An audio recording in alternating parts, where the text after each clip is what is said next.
Hello students, standard 10th physics unit 5 acoustics lesson பார்க்க போறோம். So acoustics lesson, this is about sound. So you know sound plays a major role in our lives. That is a life நம்ம lifeல வந்து sound is very important. It is used for communicating with each other. நம்ம வந்து ஒருத்தவங்ககிட்ட இன்னொருத்தவங்க பேசுறோம்னா so கண்டிப்பா அங்க வந்து sound ரொம்ப ஒரு important factor. In our daily life we hear a variety of sounds. Right, day to day life ல வந்து நம்ம different sounds வந்து கேட்கலாம். For example, human from the sounds from the humans, then animals, then vehicle horns, இதெல்லாம் there you have different varieties of sounds. Okay வா?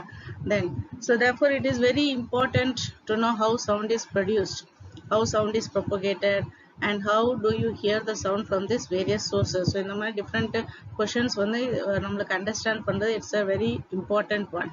So it is sometimes misinterpreted that acoustics only deals with musical instruments and designs of auditoria and concert halls. So நம்ம என்ன misunderstand பண்ணிருக்கோம்னா that is acoustics வந்து only deals with musical instruments அப்படின்னு சொல்லி நம்மளுக்கு தெரியும், and also it deals with the design of auditoria and concert halls. So இது மட்டும் கிடையாது. acousticsனா என்னது actually? So the definition exactly acoustics means what?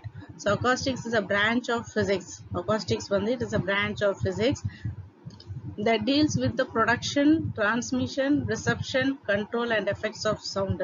So that is actually acoustics. So பழைய காலத்துல எல்லாம் என்ன சொல்லுவாங்கன்னா that acoustics வந்து only musical instrument பத்தி படிக்கிறதா அப்படின்னு சொல்லிக்கிட்டாங்க. But actually it is acoustics, it's a branch of physics. Physics ஓட ஒரு தனி branch. அதுல என்ன படிப்பாங்கன்னா it deals with production, transmission, reception, control and effects of sound. இத பத்தி எல்லாமே படிக்கிறதா நம்ம என்ன சொல்லுவோம் acoustics. ஓகேவா? Right. Sound waves. Now how sound is produced? Sound எப்படி travel ஆகுது? So இந்த மாதிரி நம்ம நிறைய விஷயங்கள், நிறைய questions வந்து it arises in our mind. So what are the questions? How sound is produced? Sound எப்படி produce ஆகுது? How does the sound reach our ears from various sources? Different sourcesல இருந்து நம்மளுக்கு அந்த sound வந்து எப்படி reach ஆகுது? நம்ம earsக்கு வந்து எப்படி reach ஆகுது? So what is sound? Sound வந்து force ஆ இல்ல எனர்ஜியா? So இந்த மாதிரி நிறைய questions வந்து நம்ம mindல வந்து arise ஆகுது. By touching a ringing bell or a musical instrument while it is producing music, you can conclude the sound is produced by vibration. So எந்த ஒரு object வந்து அது sound produce பண்ணுதுன்னா it is only because of vibration. இப்போ நம்ம பேசுறோம், we are talking, again it is because of vibration. Sound is produced by vibrations. The vibrating bodies produce energy in the form of waves. So எப்பெல்லாம் அந்த bodies vibrate ஆகுதோ the vibrating body வந்து என்ன செய்யும்? It will produce energy, and that energy is in the form of waves. And these waves are nothing but they are called as sound waves. அந்த waves வந்து நம்ம எப்படி சொல்லுவோம்? Sound waves னு சொல்லுவோம். So இந்த pictureல உங்களுக்கு தெரியும், ஸ்பீக்கர்ல இருந்து ஒரு sound வருது, it reaches our ear. அது எப்படி reach ஆகுது? It is because of vibration, and that vibration it is traveling in the form of waves. That waves is called as sound waves. Suppose you and your friend are on moon. Suppose ஒரு imagination, you and your friend both are on moon போயிருக்கீங்க. Will you be able to hear any sound produced by your friend? So உங்க friend வந்து உங்களை கூப்பிடுறாங்க. So உங்களுக்கு அந்த sound produced by your friend, உங்க friend கூப்பிடுற அந்த sound வந்து உங்களுக்கு கேக்குமா? So as the moon does not have air, you all know that moonல வந்து there is no atmosphere, there is no air, so you will not be able to hear any sound produced by your friend. So உங்க friend கூப்பிடுறதோ இல்ல உங்க friend கொடுக்கிற sound வந்து உங்களுக்கு கண்டிப்பா கேட்காது. Hence you understand that the sound produced due to vibration of different bodies needs a material medium like air, water, steel, etc. for its propagation. So இது வந்து நம்ம இப்ப இந்த மூன் எக்ஸாம்பிள் வச்சு நம்ம என்ன தெரிஞ்சுக்கிட்டோம்னா sound produce ஆகுது, அது because of vibration of different bodies தான். அப்ப அந்த sound travel ஆகணும், one end to another end travel ஆகணும்னா கண்டிப்பா அங்க என்ன தேவை? ஒரு மீடியம் தேவை. அந்த மீடியம் யாரா இருக்கலாம்? ஏரா இருக்கலாம், வாட்டரா இருக்கலாம், ஸ்டீலா இருக்கலாம். ஓகேவா? Hence sound can propagate through a gaseous medium or a liquid medium or a solid medium. இப்போ நம்ம சொன்னோம் air is a gaseous medium, water is a liquid medium and steel is a solid medium. So sound வந்து ஒரு பாயிண்ட்ல இருந்து இன்னொரு point travel பண்ணனும்னா கண்டிப்பா it needs a medium. That medium may be a gaseous medium, liquid medium or a solid medium. இப்போ நம்ம சொன்னோம்ல that is sound needs a medium.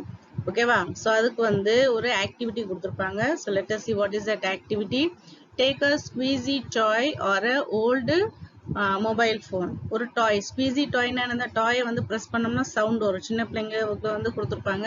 இந்த டாய் வந்து நம்ம ப்ரெஸ் பண்ணோம்னா அதில் வந்து சவுண்ட் வரும். That is squeezy toy. இல்லை அது இல்லாட்டி you can take an old mobile phone, put it inside a plastic bag. So இதை வந்து பிளாஸ்டிக் பேக்ல போட்டுட்டு you have to seal the bag with the help of the candle or a thread. So அந்த plastic bag வந்து நம்ம seal பண்ணிடணும். Candle வச்சு seal பண்ணிடணும், இல்லாட்டி த்ரெட் வச்சு கட்டிடணும்.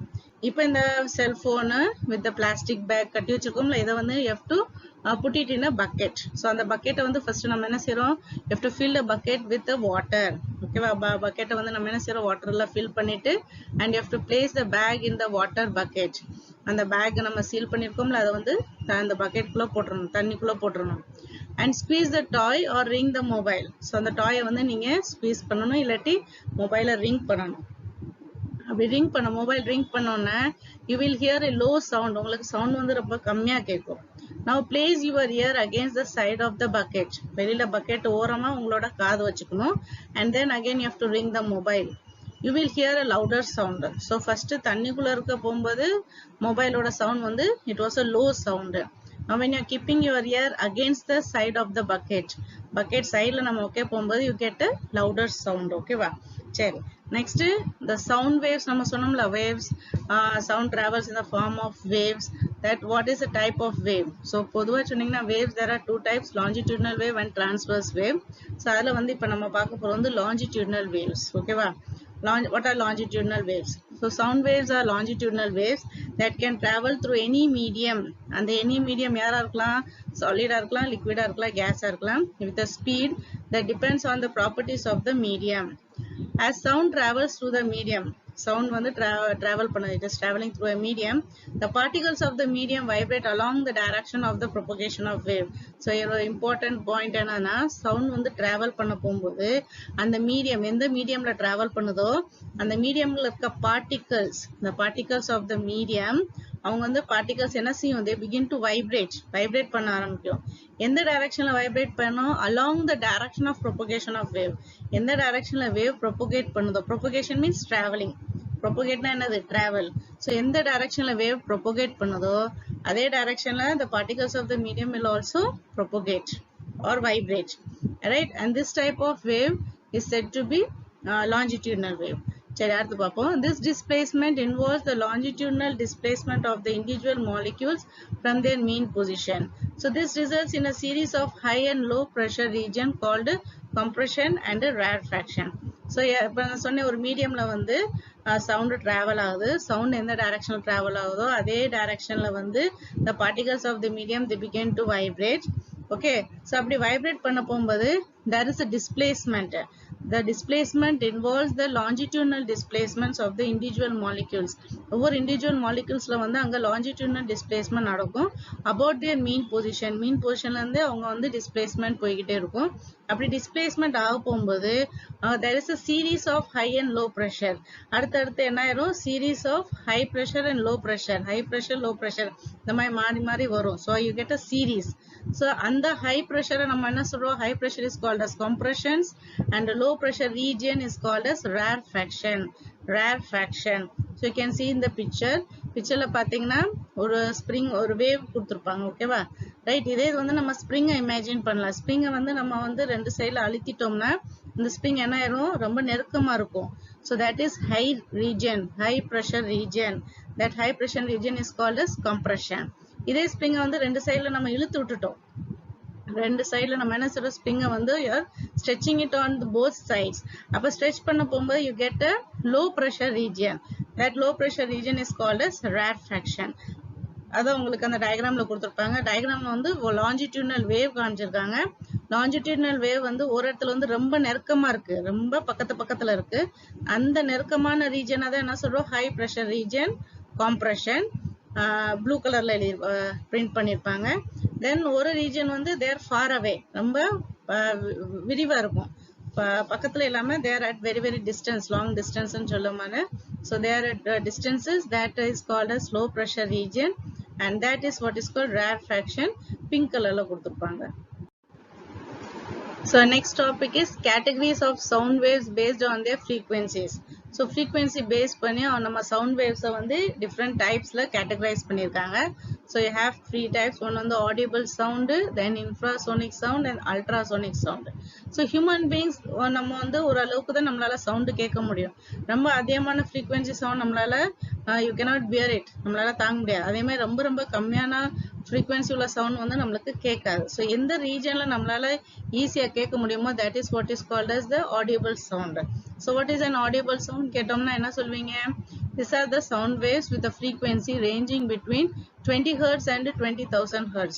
So 20 Hz க்கும் 20,000 Hz க்கும் இடையில உள்ள frequency தான் நம்ம என்ன சொல்றோம்? Audible sound ன்னு சொல்றோம். இந்த frequency தான் நம்மளால கேட்க முடியும். It is audible. நம்மளால கேட்க முடியும். So that is audible sound. These are generated by vibrating bodies such as vocal cords, stretched strings.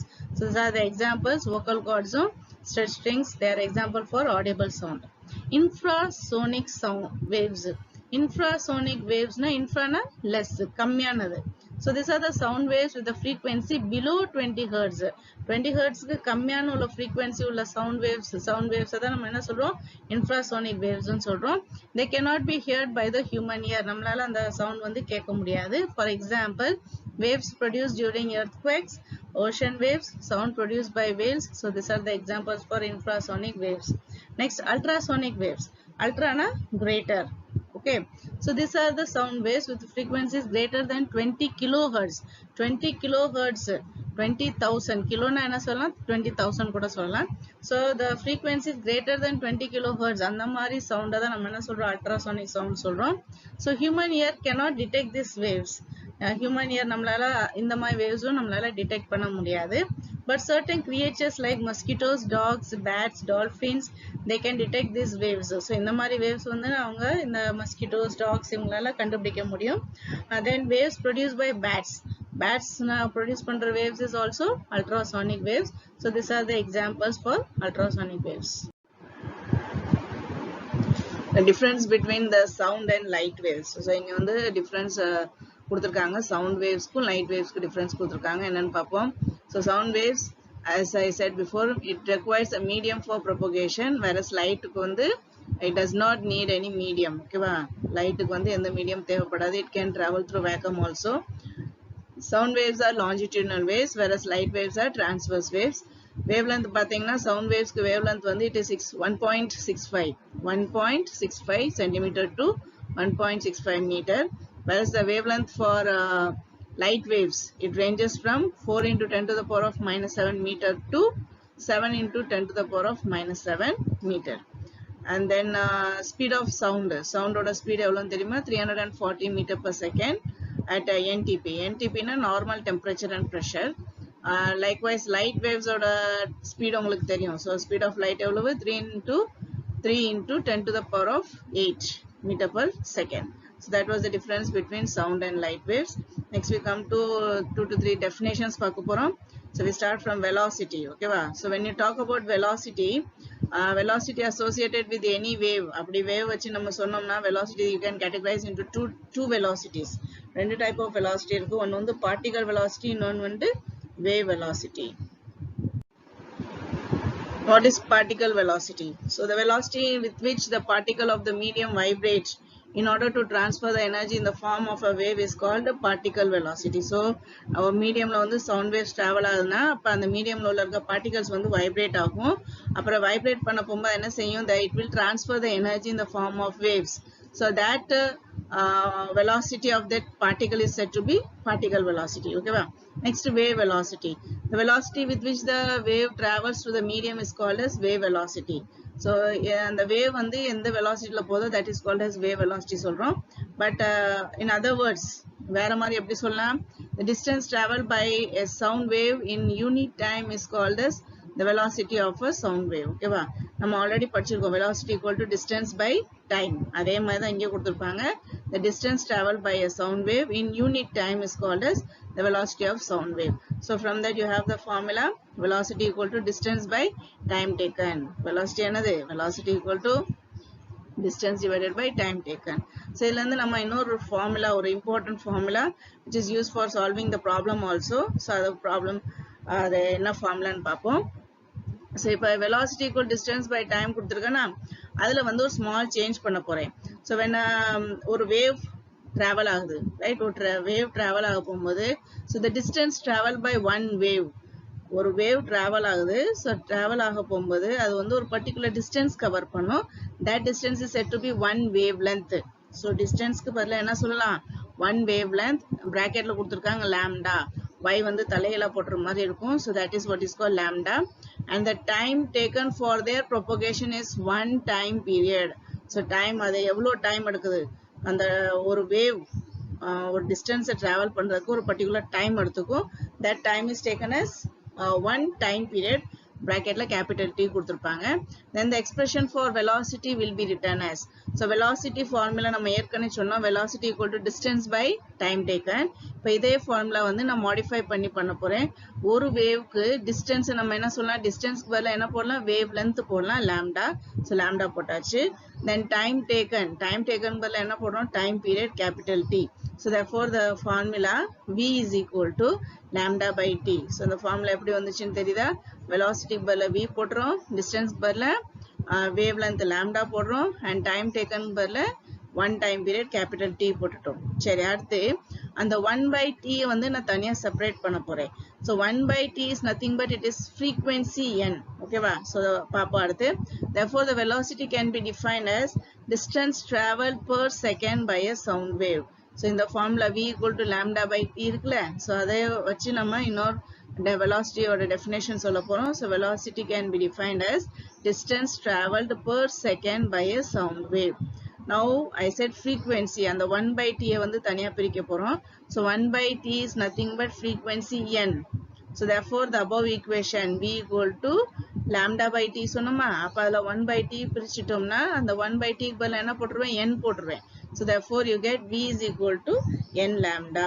V is equal to n lambda na என்னது? V na velocity, n na frequency, lambda na wavelength. So V equal to n lambda, it's a very important formula. அது நம்ம அடுத்த நிறைய problem solve பண்ணுவோம். The velocity of sound wave is maximum in solids.